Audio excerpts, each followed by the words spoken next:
Orang yang nggak bisa bangun subuh itu orang yang dikencingin setan.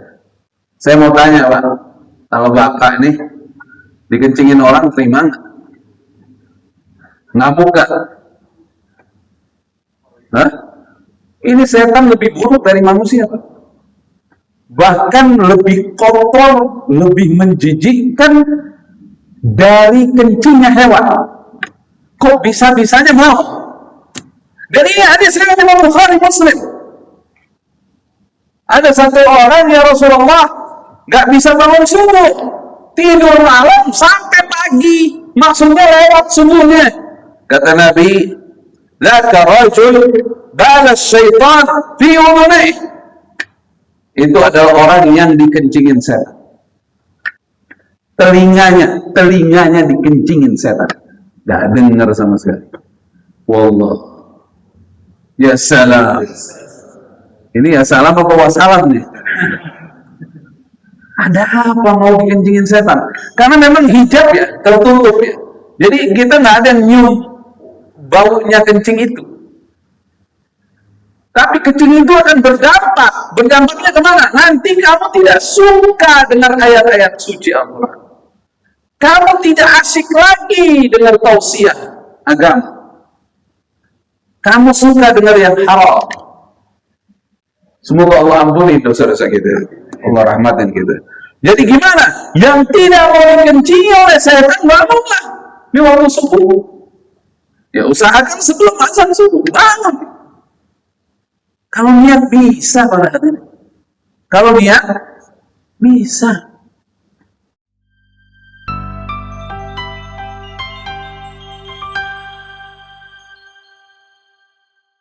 Alhamdulillah. Wassalatu wassalamu ala Rasulillah Sayyidina Muhammad bin Abdullah wa ala alihi wa sahbihi wa man walah, amma ba'd. Kaum muslimin dan muslimat, segenap pecinta, pengagum, pelestari warisan Nabi Muhammad sallallahu alaihi wasallam, calon-calon surga. Amin. Untuk akhwat calon-calon bidadari surga. Amin ya rabbal alamin. Para hadirin hadirat rahimakumullah, sekarang kita memasuki tanggal berapa Dzulhijjah? Tanggal 6. Dengan kumandang azan maghrib udah berubah. Ya salah. Jadi Islam itu perubahan tanggalnya karena menggunakan hitungan bulan. Jadi ghurubus syams, matahari terbenam, atau waktu maghrib dari ghurub, matahari terbenam, berubah tanggal.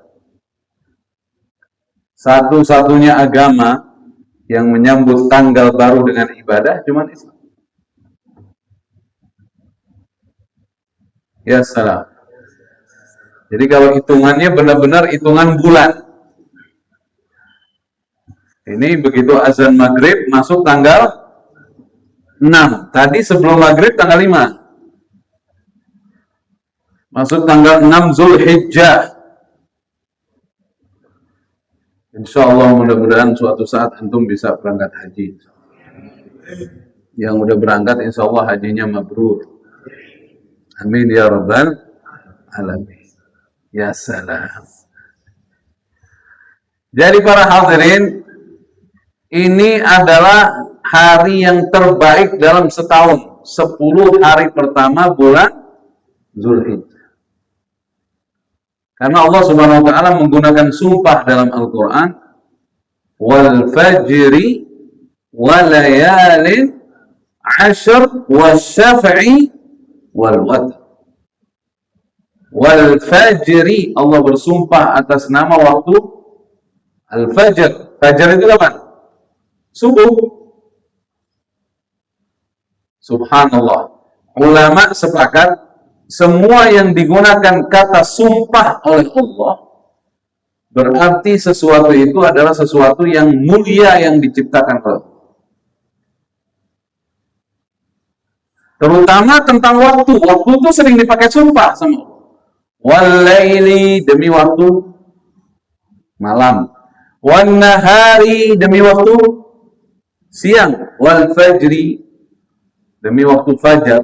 Wad-duha, demi waktu duha pagi. Wal-asri, demi waktu asar atau demi waktu. Jadi waktu ini sesuatu yang mulia di hadapan Allah. Sedangkan harta yang banyak dikagumi oleh kita, semoga Allah ampunin dosa-dosa kita, nggak pernah digunakan kata sumpah oleh Allah. Bahasa Arabnya emas, az-zahab. Nggak ada kata sumpah wal-zahabi, demi emas, nggak ada. Perak, bahasa Arabnya fiddah, wal-fiddati, nggak ada.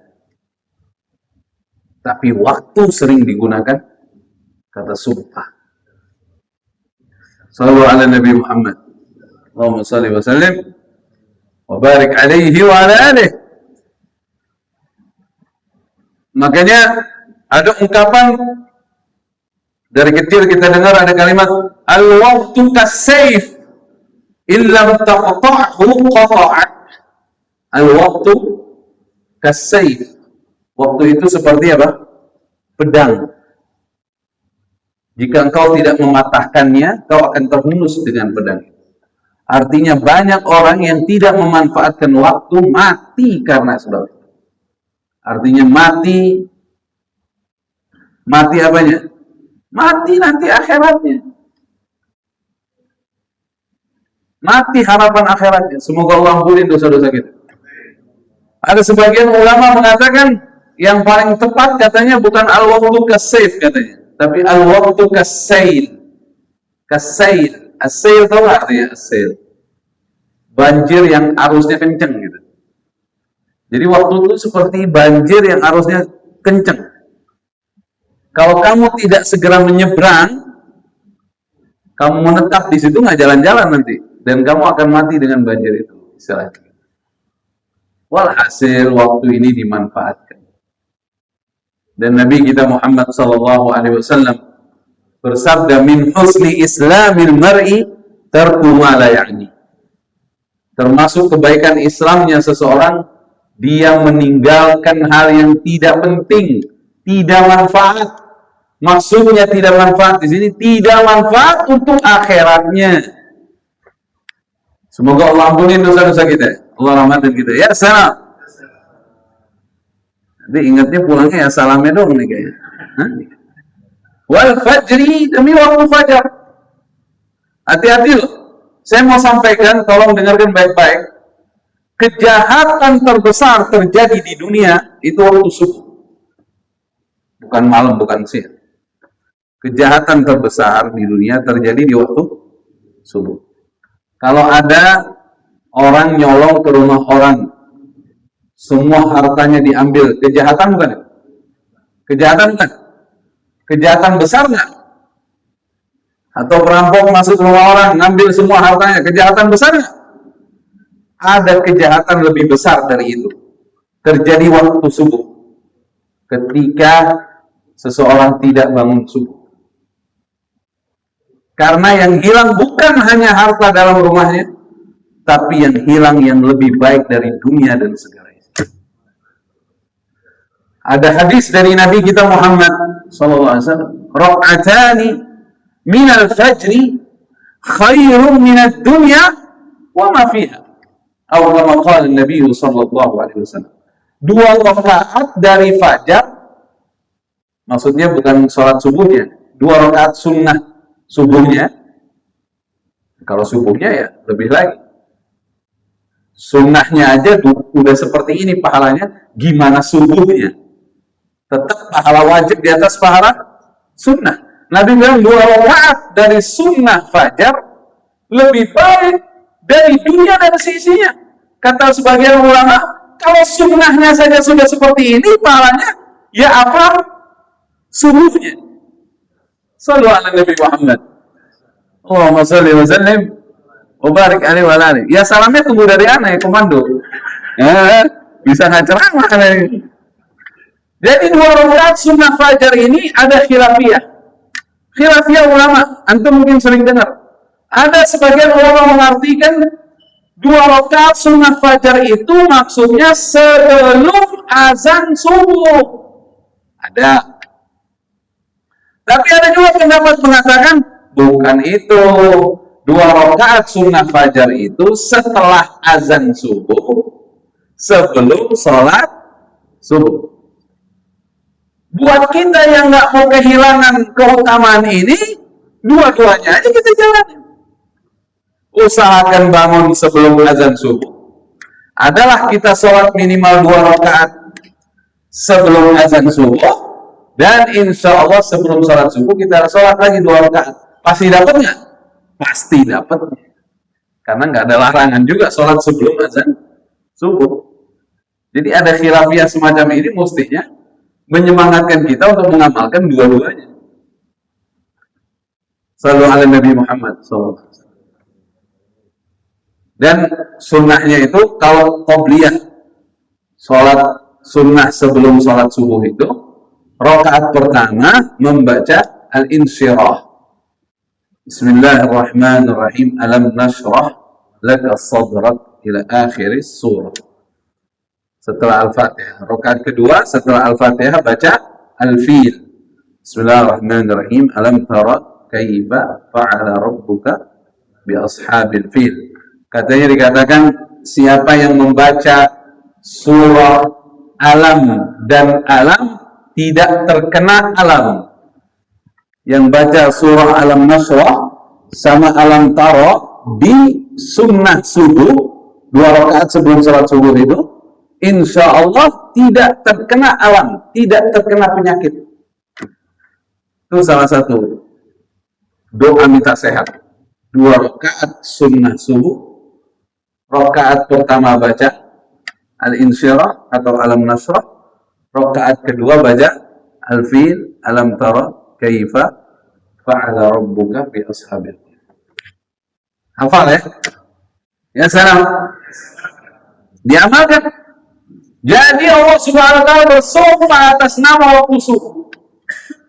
Ada kejahatan besar terjadi di waktu subuh. Kalau orang nggak bangun subuh, hilang dunia dan segala isi. Lebih parah mana? Berarti dari hilangnya harta dia. Udah begitu hilang jaminan Allah buat dia. Karena ada riwayat dari Nabi kita Muhammad SAW, orang yang sholat subuh fi dhimmatillah. Di hari itu dia dalam jaminan Allah. Hidupnya dalam jaminan. Bayangkan kalau dia lewat waktu subuhnya. Berarti hari itu dia tidak dalam jaminan Allah. Ngeri. Kalau mati nggak tahu matinya gimana. Semoga Allah ampuni dosa-dosa kita. Ini orang yang udah dengar begini masih ninggalin subuh, kelewatan banget. Makanya ada di dalam Al-Quran anjuran dari Allah Subhanahu wa ta'ala untuk kita benar-benar meminta perlindungan Allah Subhanahu wa ta'ala dari kejahatan waktu subuh. Bismillahirrahmanirrahim. Qul a'udzu birabbil falaq. Katakanlah, kata Allah Subhanahu wa ta'ala, aku berlindung kepada Allah Subhanahu wa ta'ala, Tuhan yang menguasai waktu subuh. Al-Falaq, menurut banyak ulama tafsir, waktu subuh. Ada satu orang curhat sama Nabi kita Muhammad sallallahu alaihi wasallam, ada salawatnya. Nabi Muhammad sallallahu alaihi wasallam tentang orang yang nggak bisa bangun subuh. Kadang-kadang ada orang kita nih, kalau subuh udah kayak orang anfal di rumah sakit. Kita bangun nggak bisa. La haula wala quwwata illa billah. Terutama asy-syabab. Terutama apa? Asy-syabab, anak-anak muda, kecuali yang di pesantren. Ini yang di rumah-rumah anak muda ini, dia tidur jam 1. Dia tidur jam 2. Gimana bisa bangun? Allah dibangunkan, dikoyak-koyak apa tidak bisa. Kayak orang dibius. Hah? Ada yang pernah bangunin orang kayak begitu? Jadi kayak gimana ya? Kayak anfal gitu. Serem ya? Ada satu orang curhat sama Nabi SAW. Ya Rasulullah, ini gimana ini? Tentang orang yang tidak bisa bangun subuh. Sallu ala Nabi Muhammad SAW. Itu serem para hadirin. Karena orang yang tidak bangun subuh itu, pertama memang disebabkan dia memang nggak niat untuk bangun subuh. Tapi ada juga hadis dari Nabi SAW yang mana hadis ini sahih ya? Riwayat Imam Muslim. Dzukira 'inda Rasulillah sallallahu alaihi wasallam rajulun nama lailatan hatta asbah. Qala dzaka rajul bala syaitan fi udhunayhi atau qala fi udhunihi.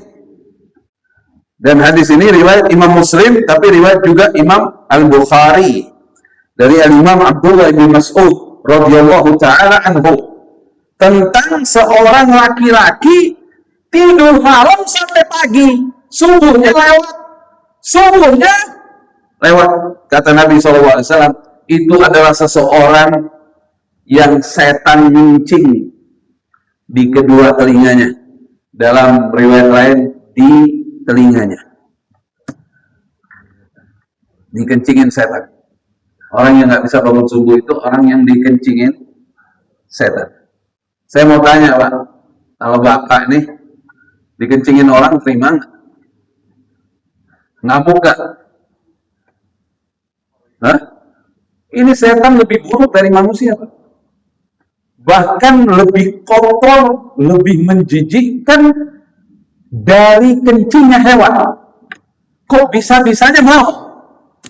Dan ini hadis riwayat Imam Bukhari Muslim.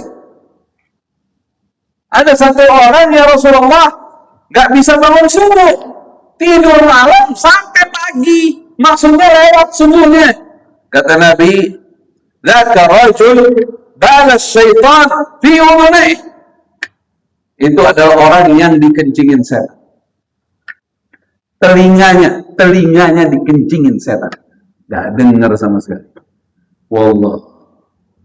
Ya salam. Ini ya salam apa wassalam nih?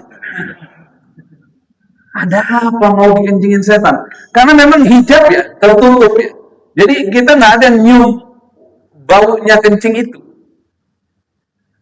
Tapi kencing itu akan berdampak. Berdampaknya kemana? Nanti kamu tidak suka dengar ayat-ayat suci Allah. Kamu tidak asik lagi dengar tausiah agama. Kamu suka dengar yang haram. Semoga Allah ampuni dosa-dosa kita. Allah rahmatin kita. Jadi gimana? Yang tidak mau dikencingi oleh setan, bangunlah di waktu subuh. Ya usahakan sebelum azan subuh, bangun. Kalau niat bisa, para hadirin. Kalau niat bisa. Buktinya banyak di antara kita loh. Yang ada janji mau naik pesawat di bandara. Katakanlah bandara Soekarno-Hatta. Jam berapa pesawatnya? Jam 5. Bapak kalau yang malam ada meeting, ada ini, tidur jam 1. Bisa bangun jam 3. Nggak ada yang ketiduran tuh. Padahal acara malamnya masih padat.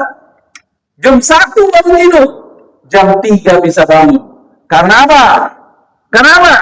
Khawatir ketinggalan pesawat. Karena itu transportasi kita untuk ke tempat urusan duniawi kita. Utamanya. Sholat adalah transportasi kita. Menuju Allah.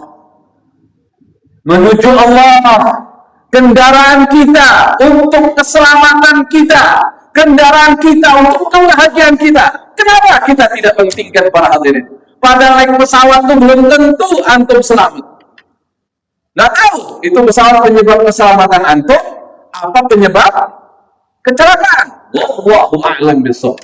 Ini yang jelas-jelas mengantar kepada keselamatan dunia dan akhirat. Tidak bangun. Ya salah. Gimana ini? Hah?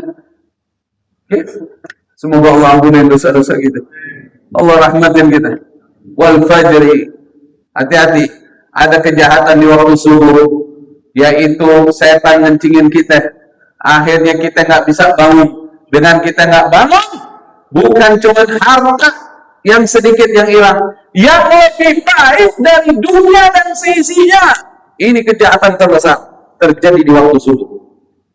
Makanya orang-orang yang musuhin Islam itu selalu bikin acara-acara. Kalau perlu sampai tengah malam, kalau perlu sampai jam 2, kalau perlu sampai jam 3. Jangan sampai orang Islam bangun subuh. Karena kalau orang Islam bangun subuh, Palestina aja merdeka itu.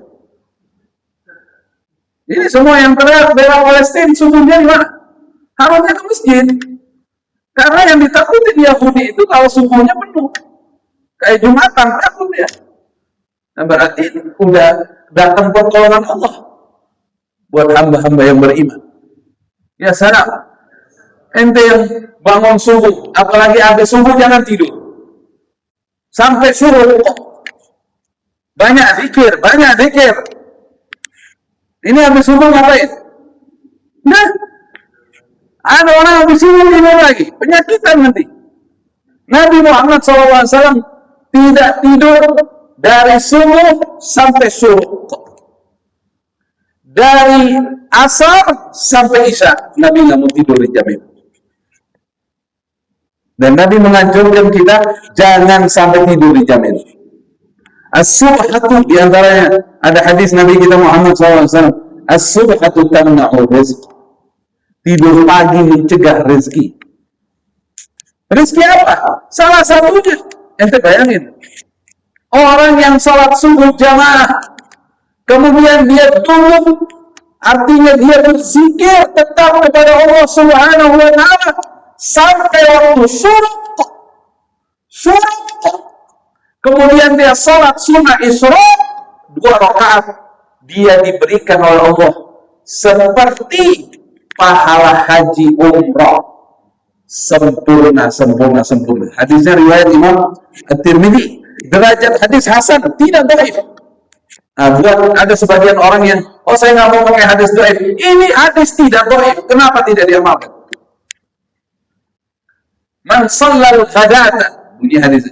Man shallal ghadata fi jama'atin, thumma qa'ada yadhkuru Allah ta'ala hatta tatlu'a asy-syams, thumma shalla rak'atayn. Kanat lahu ka'ajri hajjatin wa umratin tammah.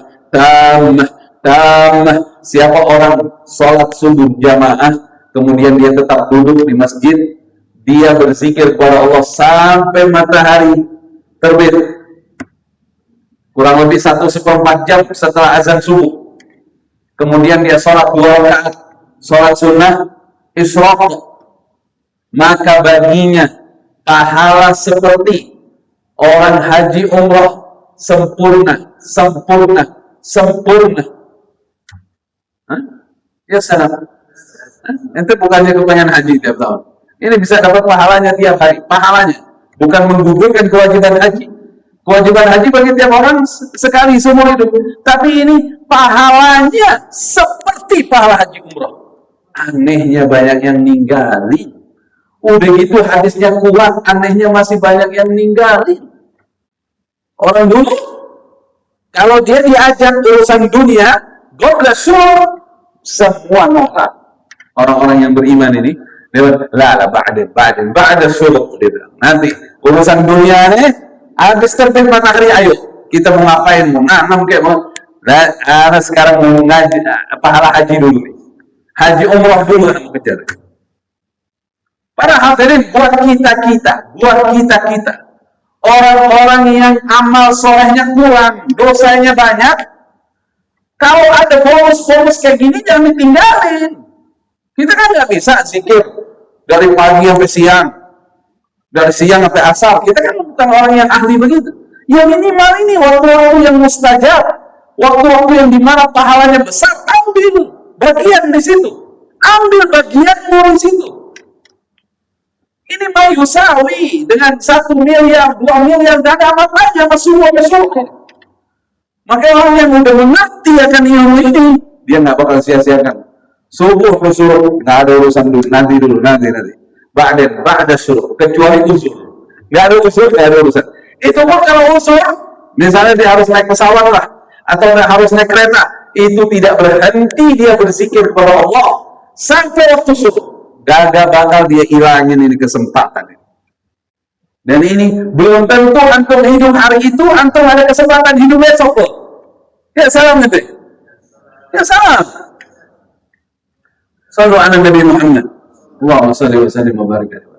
Ayo kita niatin ini malam kita bisa bangun sebelum subuh, kita bisa subuh jamaah, kita zikir sama Allah sampai subuh. Dan orang yang selalu menjaga waktu subuh sampai subuh, gak bakal susah hidup dunianya. Pasti, ilmu pasti ini, bukan kira-kira lagi. Gak bakal susah dunia itu. Akan ada terus bantuan Allah buat antum. Antum gak akan susah urusan dunia. Insya Allah antum gak akan begini sama Allah. Percaya nih. Ini jaminan dari Allah dan Rasulnya Muhammad Sallallahu Alaihi Wasallam. Ente pernah ngelihat burung stres? Ada? Ayam stres pernah lihat? Nggak ada. Kita tidak dengar itu. Ada burung stres, ada ayam stres, tidak pernah kita dengar. Tapi kalau hewan-hewan yang lain, ada beberapa hewan darat yang stres ada. Tapi kalau burung tidak stres, karena dia adalah ahli bangun subuh semua. Ya kan? Dan suara mereka terbaik ada di waktu jam berapa? Waktu subuh. Suara terbaik mereka keluarnya di waktu subuh. Itu tetangga-tetangga kita itu banyak tuh ada burung. Suaranya indahnya di waktu subuh. Belum lagi burung yang dilepas. Waduh, itu indah banget waktu subuh. Keluar semua suara-suara indah mereka itu. Menunjukkan betapa itu waktu terbaik. Yang kita sia-siakan. Itu nggak sama para hadirin, nilainya ngalahin duit miliaran. Cuman kadang hijab tertutup, jadi pada ngeremehin gitu. Semoga Allah ampuni dosa-dosa kita. Allah rahmatin kita. Hati-hati loh. Qul a'udzu birabbil falaq. Ente disuruh berlindung sama Allah dari kejahatan waktu subuh. Itu apa? Yaitu dikencingin setan, nggak bisa bangun. Akhirnya hilang dunia dan sisinya hilang.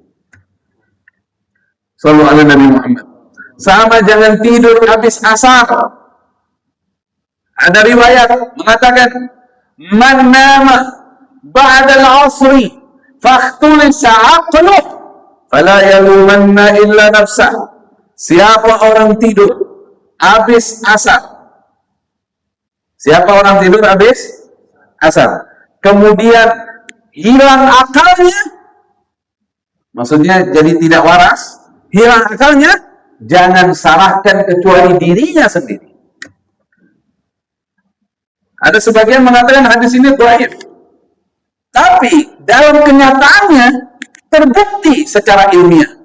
Tidur setelah asar atau tidur sore, begitu kita lihat bagaimana komentar banyak para dokter mengatakan menyebabkan depresi. Depresinya dari apa? Depresinya itu dari begini. Dengan tidur sore, orang sulit tidur malam. Melampaui tidur malamnya sampai tengah malam, itu menyebabkan depresi. Jadi mental orang sekarang tuh lemah, salah satu tidur asar. Ya salam. Makanya ada sunnah dari Nabi kita Muhammad SAW, qailullah. Apa? Qailullah. Tidur sebentar di waktu siang. Afdalnya sebelum zuhur. Afdalnya.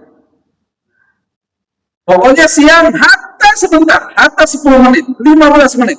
Tidurlah dijamin. Di atas jam 11 atau di atas jam 10 lah. Ya, setengah jam atau 14 jam. Itu antum bisa seger lagi sampai malam dan antum nanti tidurnya nggak terlalu malam. Tapi kalau tidur sore antum tidak bisa tidur cepat malamnya. Nggak bisa. Makanya sore itu ahsan kita Asal kita ngopi. Zikir. Ya ngopi sambil zikir. Ya salam. Iya. Ya Allah, jangan tidur sore. Sore sampai isya. Bangunnya aja nggak enak. Betul kan? Sebagian. Makanya kebanyakan orang kita nih, kalau pulang kerja sore, coba-coba dia duduk di mana? Di ruang tamu, nyetel TV, tidur. Apalagi ada AC. Lebih baik gimana? Ya udah lebih baik zikir petang, apa baca Quran, apa kita nyari kesibukan yang lain, apa kita ngobrol sama keluarga. Asal ngobrol sama istri, minum kopi, pisang goreng, ya salam. Terus kita pandang wajah dia, sampai dia gak enak hati. Kenapa abang memandang banget wajah saya? Saya nggak ketemu wanita secantik anti. Wah, gila artinya dia. Sekarang maksudnya. Ya salam. Ya kan? Kita nggak ngebohong kan? Emang nggak ada perempuan lain di situ ya? Ya salam. Kita nikmatin hidup kita sama bini kita. Asal satu, jangan ngomong duniawi. Ente kalau ngobrol sama bini, jangan ngomong duniawi. Berantem ini. Ente kalau udah masuk ke dalam dunia, berantem ngomongnya. Percaya mana? Tadinya akur. Ngomong dunia sih ente. Berantem. Emang disuruh ngomongin agama. Supaya nggak ribut. Ngomongin apa? Ngomongin amal soleh. Ngomongin kita udah umur berapa nih. Kita witirnya gimana. Kita tahajud tadi ada dengerin satu ustadz ceramah kayak begini. Jangan tidur asal kayak gitu ngomongnya. Ente kalau ngomong dunia, berantem ente. Ini ada kejadian nih, suami istri akur lagi bagus. Begitu mau tidur, suaminya ngomong, Dek, kemungkinan abang mau dapat rezeki nih. Berapa bang? Ya mungkin 2 miliar lah. Ya kan? Kata bininya, bang beli mobil dulu ya bang ya. Saya mau pakai mobil yang bagus. Jangan deh, kita beli tanah aja deh. Berantem. Bininya mau beli mobil. Awalnya mau beli tanah, ujung-ujungnya pas berantem, ya kan? Bininya keluar kamar nggak mau tidur bareng, berantem, ujung-ujungnya ada pertanyaan nih, duitnya mana?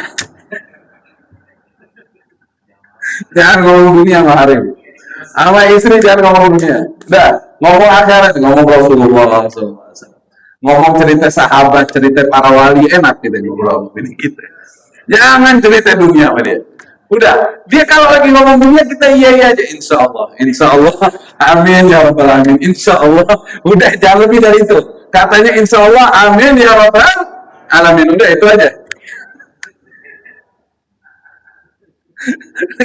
Banyak kejadian. Jadi para hadirin rahimakumullah, kita nikmatin hidup kita. Wallah ini kalau bagi orang beriman, orang bertakwa ini hidup paling enak ini. Karena orang beriman, orang takwa itu hidupnya di jannah. Di dunianya surga. Nanti alam barzakh lebih surga lagi dari dunia. Akhirat lebih surga lagi karena ada Rasulullah Muhammad sallallahu alaihi wasallam. Allah asik. Dulu sahabat begitu katanya. Kalau dari luar, datang dari luar, bininya pasti nanya, tadi ketemu Rasulullah nggak? Nanya sama suaminya. Tadi ketemu Rasulullah nggak? Ketemu kayak gimana Rasulullah, bicara apa Rasulullah, nah itu yang dibahas. Nah kita ya dari luar kayak begini kan sempat ngaji kayak gini, nanti pulang ditanya tadi ada pengajian, ada bicara apa dari pengajian, katanya kalau ente ngomong begini anda disuruh insya Allah amin ya rabbal alamin. Jangan ditanggepin. Ya salam, ya salam. Ente kalau ente belajar agama lebih dalam, ente nggak bakal berantem sama bini ente. Gampang sama istri itu caranya supaya nggak berantem. Kalau dia lagi marah, ente ucapin salam. Assalamualaikum warahmatullahi wabarakatuh. Nah itu kalau ketika kita menyampaikan salam, jawabannya wajib nggak?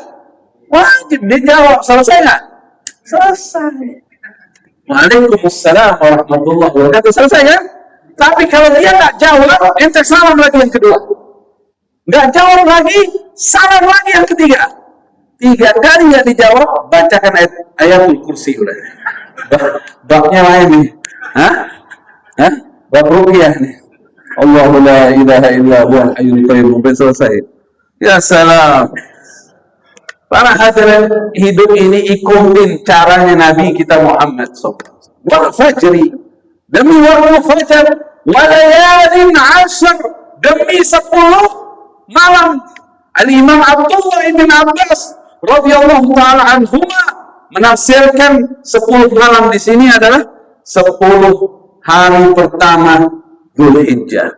Tanggal 1 sampai dengan tanggal 10 Zulhijjah, dan sekarang kita malam ke-6 Zulhijjah. Ya salah. Karena ada hadis riwayat Al-Imam Al-Bukhari, Al-Imam Abdullah ibn Abbas radhiyallahu ta'ala anhuma meriwayatkan bersabda Nabi kita Muhammad sallallahu alaihi wasallam, "Ma min ayyam al-amal salih fiha wa fi riwayah fihinna ahabbu ila Allah min hadhihi al-ayyam." Tidak ada hari-hari yang di mana amal saleh dikerjakan di dalamnya lebih Allah cintai, lebih Allah suka daripada hari-hari ini. Maksudnya 10 hari pertama Zulhijjah. Makanya kita disuruh banyak amal saleh. Salah satunya siang harinya puasa, malam harinya tahajud. Dan di riwayat Al-Imam Al-Baihaqi ada suatu riwayat di mana 1 hari puasa, maksud tanggal 1 sampai 9, 1 hari puasa bernilai 1 tahun puasa. 1 harinya nilainya seperti apa? 1 tahun puasa. Besok puasa semua. Sabtu, Ahad, Senin, Selasa. Tinggal ada 4 hari. Jangan enggak. Ya tadi yang saya sampaikan, kita buat orang-orang yang kurang amal, begitu ada kayak bonus-bonus besar seperti ini, jangan lewatkan. Karena ada hadis riwayat Imam Ahmad. Nih, dengarkan baik-baik. Hadis riwayat Imam Ahmad. Ya salam ente. Ini bisa berapa menit lagi nih? 7 menit lagi. Ini nggak berasa nih. Bukan lagi nggak berasa. Nggak berasa. Beda antara susah sama susah gitu. Beda. Kalau susah biasa, kalau susah gitu. Ya salam. Semoga Allah kasih kita kebahagiaan dunia dan akhirat. Ada hadis riwayat Imam Ahmad, dengarkan baik-baik para hadirin. Idza kathurat dhunubul 'abdi wa lam yakun lahu min al-'amal ma yukaffiruha ibtalahu Allah bil huzni liyukaffiraha anhu. Atau kama qala an-nabiy sallallahu alaihi wasallam. Jika seorang hamba dosanya banyak, perhatikan hadisnya. Jika seorang hamba dosanya banyak dan dia tidak punya amal soleh buat menghapus dosanya, dia tidak punya amal soleh buat menghapus dosanya. Di dalam Al-Quran ada kalimat innal hasanat yudhibna sayyi'at. Ya, kebaikan yang bisa menghilangkan keburukan. Dalam hadis riwayat Imam At-Tirmidzi, derajat hadis hasan, Rasulullah SAW bersabda, "Ittaqillah haitsuma kunta." Bertakwalah kamu kepada Allah dimanapun kamu berada. Bukan hanya ketika kamu di masjid, baik di masjid maupun di luar masjid. Bertakwalah kamu kepada Allah dimanapun kamu berada. Wa atbi'is sayyi'atal hasanah tamhuha. Hapus amal burukmu dengan amal baik. Buat orang yang merasa dosanya banyak, nah sekarang banyak beramal soleh untuk apa? Ngapus dosa. Jadi cara ngapus dosa lama dengan amal soleh hari ini dan ke depan. Bukan meratapi kita gimana cara yang amal soleh kita biar banyak, supaya dosa kita yang lama terhapus. Ya sadar. Tapi kalau dia tidak punya amal soleh, dengarkan, dia tidak punya amal soleh buat menghapus dosanya, ibtalahu Allahu bil husni. Allah Subhanahu wa taala akan menimpakan kepada hamba itu kesedihan. Ini bagian dari rahmat Allah buat orang beriman. Liyukaffiraha anhu. kesedihannya itu untuk menghapus dosa-dosa masa lalunya. Jadi intinya kita hidup jangan besar pasak daripada tiang. Jangan besar pasak daripada tiang. Bukan urusan fulus saya bicara. Bukan urusan ini. Urusan apa? Jangan lebih banyak dosa daripada pahala. Kalau dosa kita lebih banyak dari pahala, banyak sedihnya hidup itu. Banyak sedihnya. Kalau ente mau hilang kesedihan ente, pahala kudu lebih banyak dari dosa. Kita manusia, nggak lepas dari salah. Makanya kata Nabi, sebaik-baik orang bersalah orang yang segera taubat. Tapi banyakin amal solehnya. Makanya tadi waktu-waktu di mana Allah lewat lisan Nabi Muhammad SAW menjanjikan pahala yang besar, ente jangan sia-siakan. Kayak subuh sampai syuruk, maghrib sampai isya, ini jangan sia-siakan nih. Orang dulu nggak mau urusan dunia di dua waktu ini. Subuh sampai syuruk, maghrib sampai isya, sama seperti malam terakhir. Nggak bakal ada yang mau sia-siakan ini, Pak. Pahalanya gede banget di situ.